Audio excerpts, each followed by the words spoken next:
Hey, it's Ebon'e of RnB Vibes, and I am with an artist that I have to describe as very transparent. I think that's the best word for you. What is up, yo train? What's up?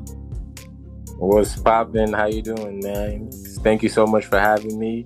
And, glad to have some time and be able to talk about, the music, creativity, and what I'm about. I'm excited to introduce it to our airwaves. For me, my introduction to you was Late Night Drive.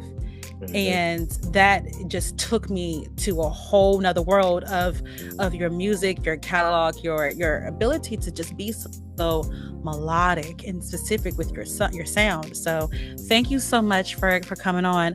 Now, am I correct? You're from Africa, but you were born in Africa, but you were originally raised and grew up in France. Is that correct? Yes, exactly. So I was born in a small country called Gabon. It's close to Cameroon. So I spent like 3 years there. Then my mom moved to France because she had like a scholarship, and it wasn't really going very well with my dad at the time. So we ended up going to France with my older brother. Then I had a younger one when we was there. But yeah, so that's the story, man. That's where I'm from.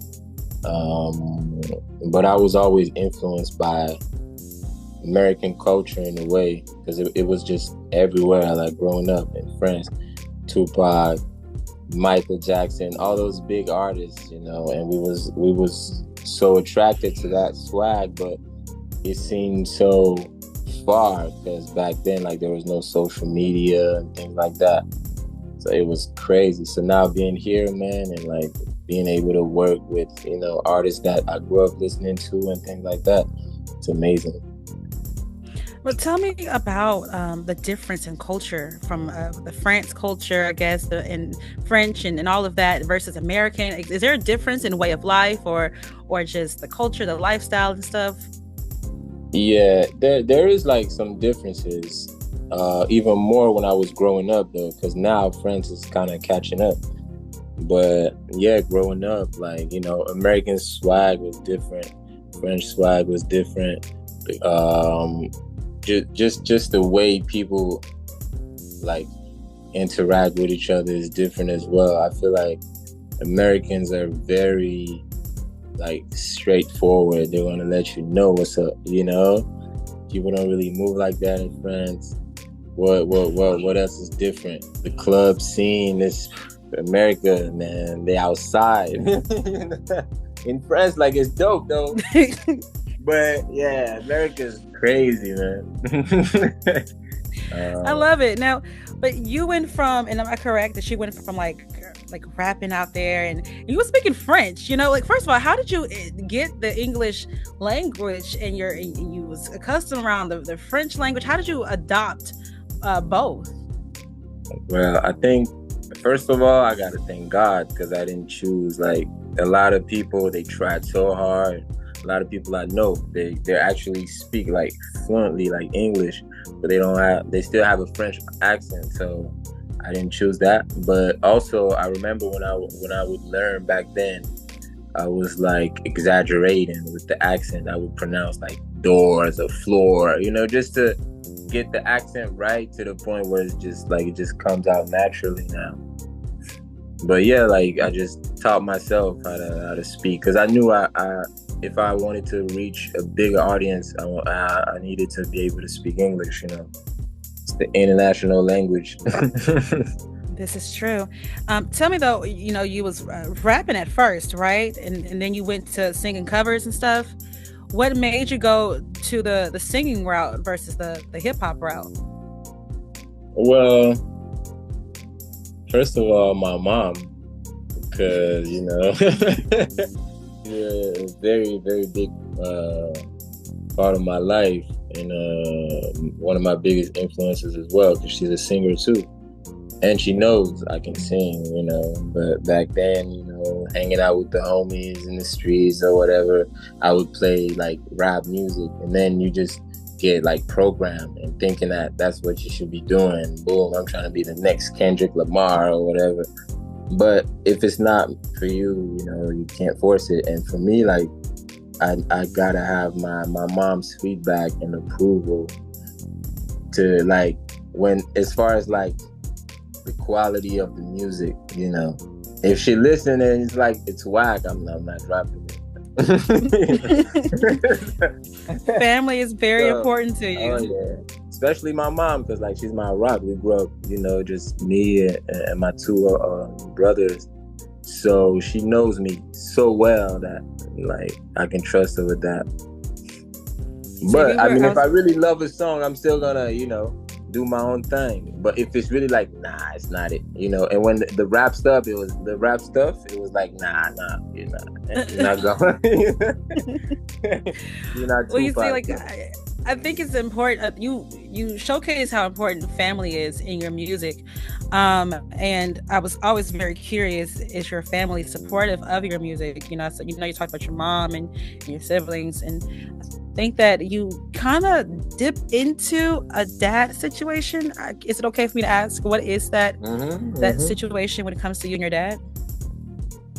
I mean, we're not very close, you know, because I didn't grow up with him. I met him for the first time in 2017. It was a great experience, you know, but I feel like, you know, it was really just me trying to get answers and trying to understand what happened. Like, why weren't you there this whole time? So he gave me his perspective, which was good. But now, like, I got so many things to do in my life that unfortunately we're not able to really like talk a lot and get closer to each other. But growing up with my mom was amazing, man. Like, I wouldn't want it any different, because I wouldn't be the person I am. She built me. You know. Yeah, trust me, I get it. My mom is my world. Like, I am nothing but a walking showcase of her teaching. So I definitely respect it. And I'm curious though, as being a man and being in relationships, finding love or being in love, of course, the dad part might step in sometimes, and I wonder whether or not that is why you sometimes say in your music, at least I've heard it, and I think Star Child, having a fucked up heart. Is that or what is? Okay. Yeah, because if we really, you know, like if we really get like deep into it, even the way I was in introduction to like relationships and, you know, like even like sexual life and things like that, it wasn't on no, like, it wasn't the regular love story that's supposed to happen. It was already dark and toxic and weird, which happened probably because, you know, I didn't grow up with a dad, so I didn't even know how to move and how to treat, you know, a woman a certain way. Well, how am I supposed to be treated? Because most times we thinking like it's always us. Nah, man, like, I got my heart broken, you know, I didn't know how to deal with it. Yeah, and if my dad was around, I get it.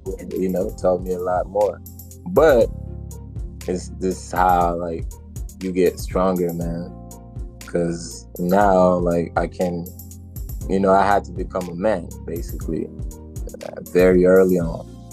See, my thing is, though, when I don't know whether or not in your music you are in the stages of you learning more about love and who you are in relationships and trying not to be what you assume or what you've seen. Because in my mind, when I hear your songs, even your early work, it's like you already have an understanding. You know, this is what love is. This is how relationships should be. But am I incorrect? I mean, are you in your songs basically giving out a narrative of how to for yourself? Yeah, you got it right, because I'm a student. I'm a student of life. I'm a student of love. Everything that's important and exciting in life, I'm a student of it. So I'm really just studying love, man. You know, this whole time, that's all it was. So I'm trying to do better. Sometimes I mess up. You know, it's like there are ups and downs, but we always learning, man. No one can tell me, oh, this is how love should be. This is how love has it. Nah, man. We all experience different things. So we all just got to keep learning. What is one of the the hardest things you've learned in love? That you can't control who you love, first of all, and the way they're going to treat you. You know, so you might be the most loyal person on earth, thinking that they're gonna give it back to you. Can't control that. So don't be in a relationship expecting anything from anyone, man. Just do your part. That's it. Because you're not controlling no one. You don't think that just because you're doing that, they're gonna do back. Nah, that's what I learned, man. So I just do my thing. I just treat people right. Sometimes, I'm not perfect, so I might mess up, but just try to do your best. Just so if it ends up, going wrong, at least you did your part, man. Always keep your head up. I get not being perfect, and unfortunately in love, I think a lot of us, we try to find perfection, and we try to seek perfection in our partners, but perfection doesn't exist, does it? We're humans. So we're always going to look for what's best, which makes sense. So I'm trying to get as close to perfection as possible, for sure. But yeah, you're not going to get it. So you just got to, you still got to, but that's how you stay, looking for excellence. But at the same time, you can't be delusional. You got to understand that if you're with someone, they have flaws, man. You gotta embrace their flaws. I'm learning how to love people's flaws, because otherwise you just go crazy.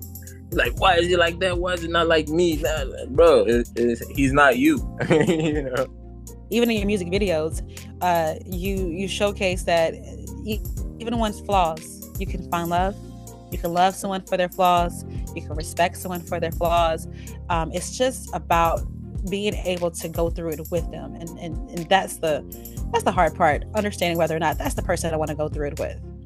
Yep, because people are scared. They're scared of taking risks, because you get your heart involved, feelings. Now you start depending on the person. It's why I wrote Addiction. It's like you think about that person every time. It's annoying. It's painful. The person is not feeling it that way towards you. Man, love hurts, man. But you gotta feel it. You gotta feel it, man, because it's what life is about. Not just your song Addiction, but also your song Love Hate. Yeah, even Love Hate. Because I'm talking about a relationship where I tried so hard. Because sometimes you try hard, but the person, they've been through so much, so they're just got trauma and a lot of stuff going on. In their mind, they're just not mentally healthy, man.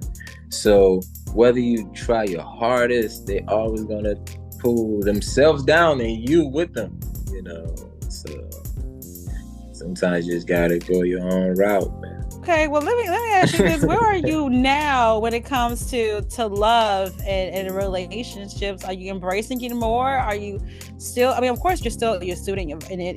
We're all student in love and still trying to figure it out. Mm-hmm. But do you feel like you're in a better place than when you were when you first got into music? When you first started using music as therapy, in a sense? Yeah, I mean, music is definitely still therapy because I'm going through a lot, in my daily life, and with just like everybody else. But right now I'm just chilling, just loving life and people, trying to help people and trying to do make the best music. That's really what I'm focused on right now, because I love just writing about people. It's gonna be my own experiences sometimes, but I love writing about people, so it's not always gonna be about me. The world is a huge place. There's so many different stories that are just waiting to be told. So yeah, right now I'm just chilling, being creative. I'm working on so much music, because I've been taking breaks for a minute because I got 2 daughters, so I wanted to make more time for them, because back in the late night drop era, I wasn't really around like that. I didn't want to miss it with the second one, which was born 2 years ago.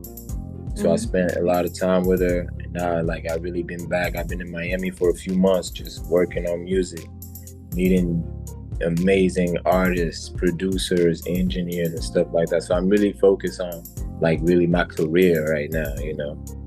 Because you drop Late Night Drive, you drop Time and Space, Waves in the Moonlight. Okay, but these are all like R&B, like really straight R&B vibes. But music is way bigger than that. I want to incorporate a lot of different elements to my R&B, whether it's like Afro beats, house, EDM, whatever, country. I love all kind of music. So I'm really just discovering, once again, learning. I learn whatever I gotta learn from you and incorporate it to my own stuff. You know.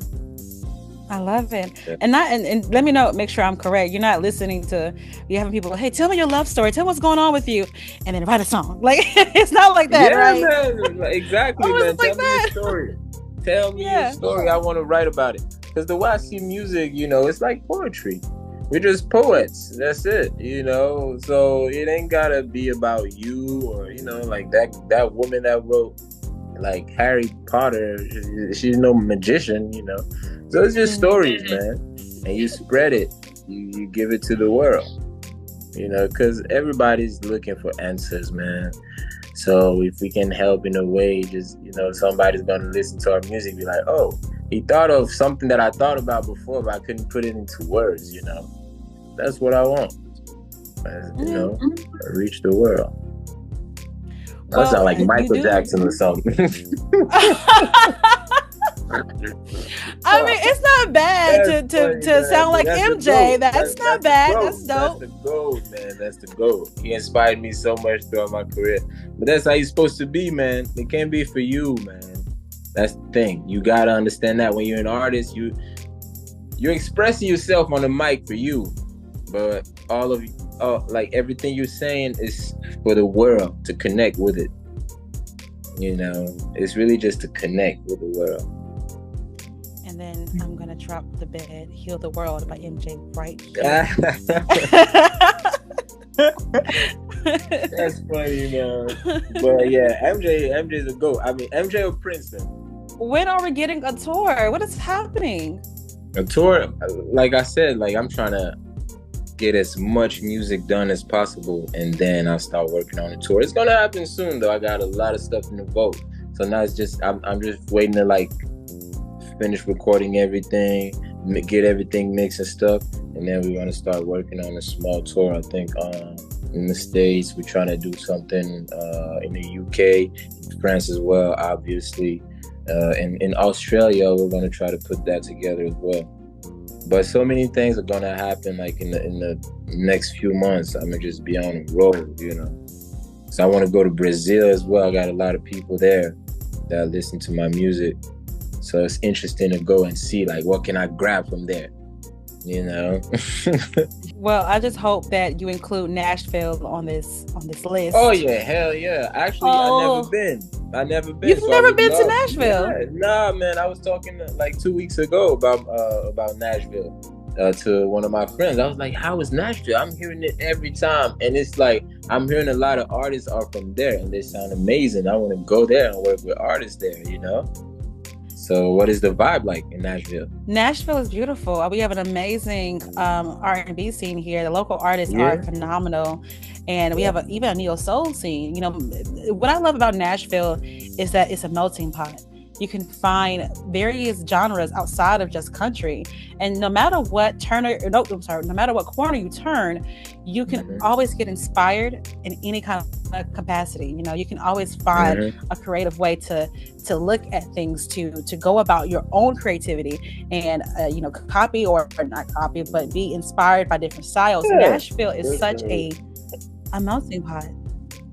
That's crazy, but see, like now that you mention it, I wouldn't know that because we're being brainwashed, man, into thinking Nashville is like, you know, no blacks, you know, shit like that. No, man, that's crazy. No, man, because I'm seeing a lot of black artists popping out of there, and I'm like, but isn't it the place that's like Tennessee or something? We're hearing the stories. But nah, man. So y'all actually cool in there. We are. We're actually nice people. Nashville's a beautiful place. Because you know, media is of course going to give you a different outlook, but Nashville's gorgeous. Nashville is beautiful. Plus, we have a great nature scene too. You can definitely go hiking out here. I'm just saying that we have everything that you need to not just, well, not everything, but Nashville is something that you can get inspired by, not just in the honky tonk country element. So what's the nightlife like? Nightlife. Well, it depends on what. Because I'm in Miami right now. Yeah, and I don't know about, I can't compare that Miami lifestyle to Nashville. But if it's more chill, it's cool. It's just different experiences. Yeah, man. So when I come to Nashville, you got to show me around for sure. That's fine, but you got to come to my studio, and I need you to be here so we can do a talk, another sit down, another interview. We'd love to show you our studio. Definitely, we have to set it up ASAP. Whenever I come back from France, I'm going back to France in 2 weeks. Whenever I come back, let's do that, because I'll have a lot more music out. I'll play you some like unreleased stuff. Man, it's too much.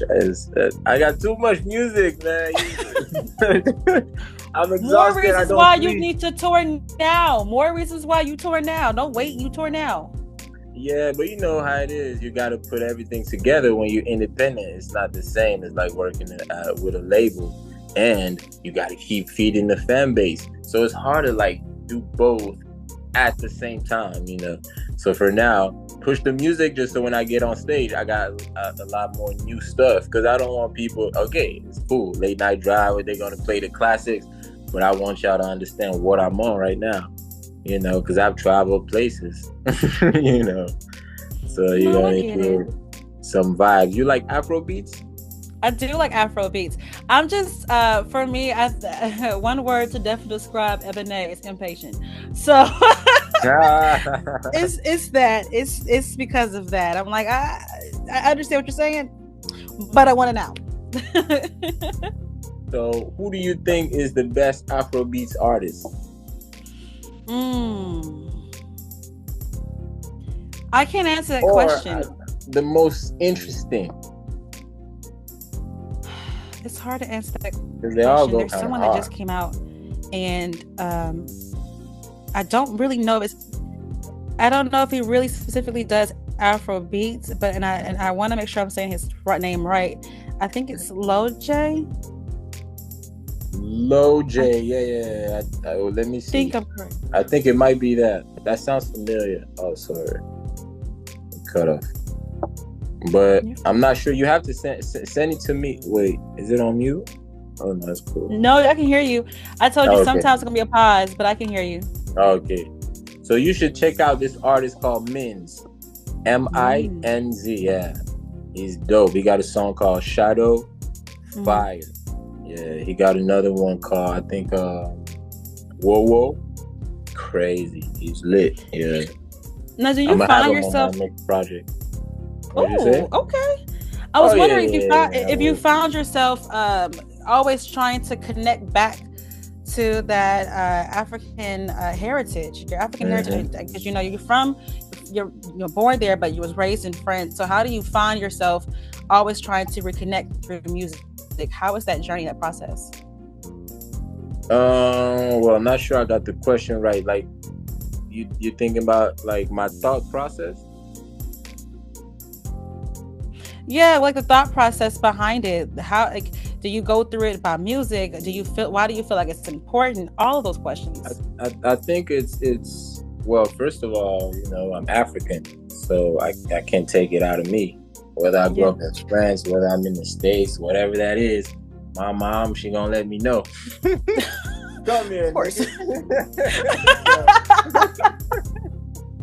So, to me, yeah, I just always, and I'm not, I'm really not the type that's like I said, I love everybody in the world, but I love my people, like black people, man. I'm about black people. So black people is us, whether we're in the States, in Africa, in France, it's all of that. But we know that the roots, we know where they are, man.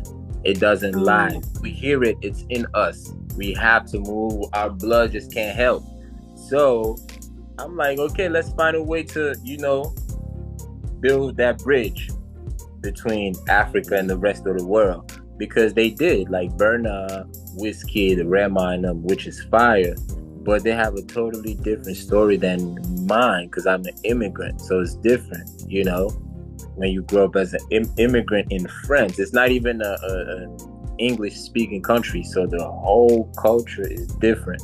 So that's why I'm trying to be the one to bring that perspective of a black kid, because we got artists that blew up out of the States, black artists, African artists that blew up, but there's no like French artists blew up, but they're really blowing up in France and Europe, but there's no French artists who really made it like big. I'm talking about Billboard out of France speaking English, so that's why I'm trying to. And also I grew up listening to African music, so I'm just, when I hear it, I'm just in a trance. I can play it all day. Yeah.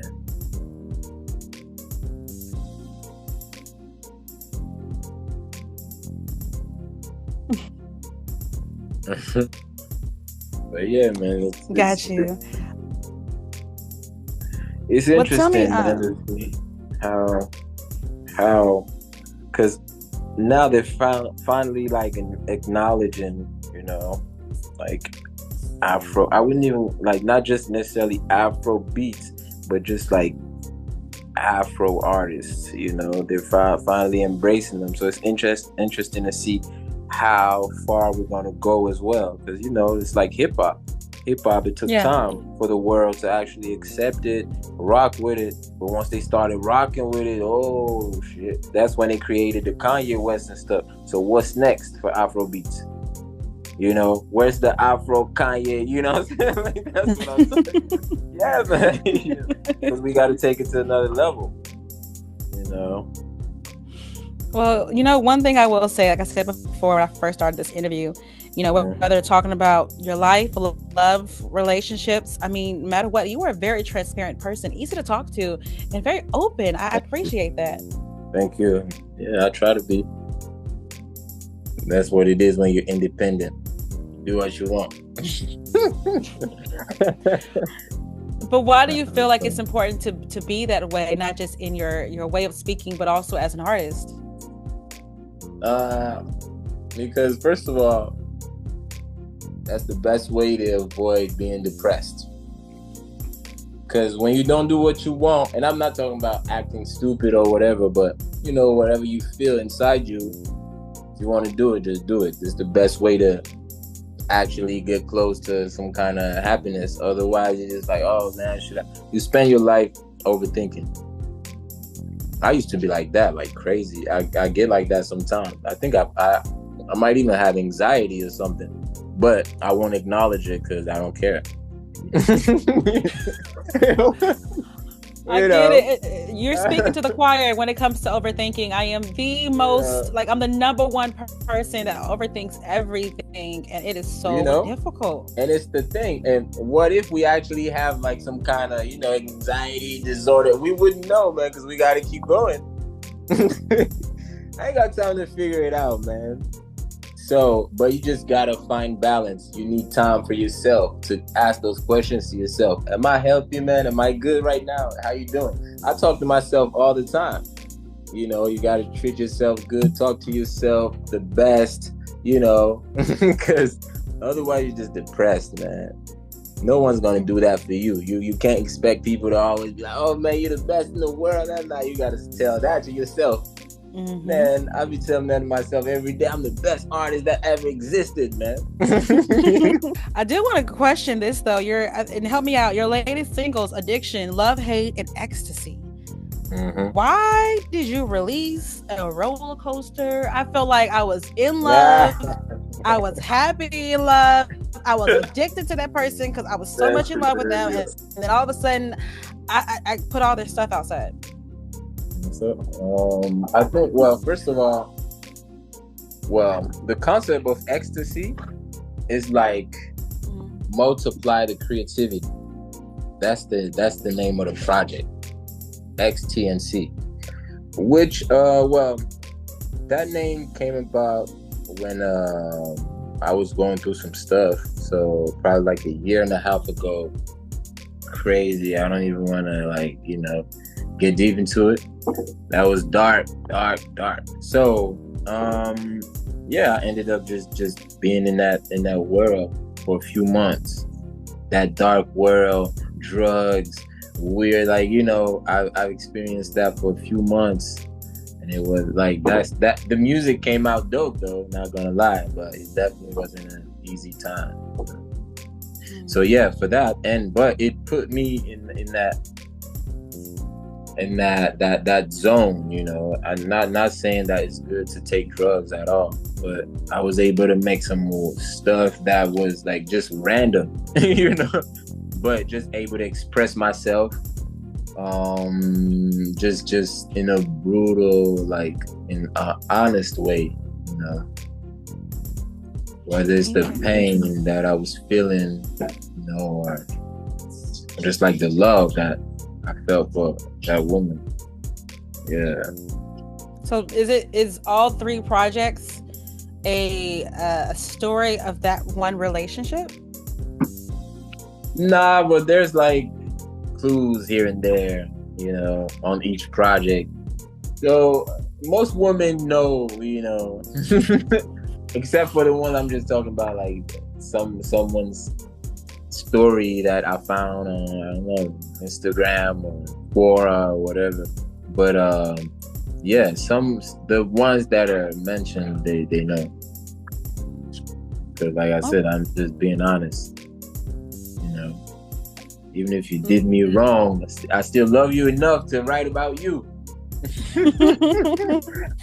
Well, that's definitely what I can say to someone that's first now, getting introduced to Yo Train. He's just being honest, just being transparent, and just telling it like it is. Is that right? Exactly. Because I'm doing it for myself. Like I said, it's the best way to be healthy, man. And that's the best thing, to be healthy, man. Everybody see you, yo, man, you look healthy. Hell yeah, man. That's the best thing. You ever had that feeling when you're feeling good? Man, yeah. That's the best, man. So yeah, we all looking for that. Well, tell me, my listeners, tell them how they can check out more about Yo Train and how they can find your music and all of that. So yeah, I'm on Spotify, Apple Music, all streaming platforms, YouTube as well. Yo Train, YO_TRANE. I'm on IG, social media as well. I'm posting like reels and of like music content. I got like a broadcast channel as well where I drop like unreleased stuff to the real ones. Yeah, so definitely check it out. And I'm excited to, work on that new music I've been working on and see what people think about it. I love it though. So I'm excited to drop it and see what people think, man. Mind you, he made a promise, listeners. He said that he's gonna come by Nashville. So that is... Yeah, man. I can't wait. Actually, man, I might mess around and make a whole country album. Don't get me started. Don't get me started, man. That would be crazy. Actually, like, I'm serious. That would be amazing. I mean, hey, it's here. I mean, crazy. I think but you should. It's got to sound like on some different. Like, it can't be like the regular country Nashville. I got to bring my own sauce flavor to it. They're gonna be like, "Oh, are we in Africa or Nashville or France or the States?" Yeah, I gotta create like some whole new, man. I wanna change things, man. But the bigger you get, the more access you get. When I get to work with Kanye and them, hold on, because everything you heard now is just me. Yeah. You know what I'm saying? So wait until I work with these craziest, like Metro, all of these guys. It's a wrap. But guys, don't forget, check out Yo Train. Definitely follow him on social media. Get in touch with his vibe and understand that one thing he's going to tell you is to be transparent, be honest, and always do better. Thanks, do guys. better. Exactly. Thank you so much.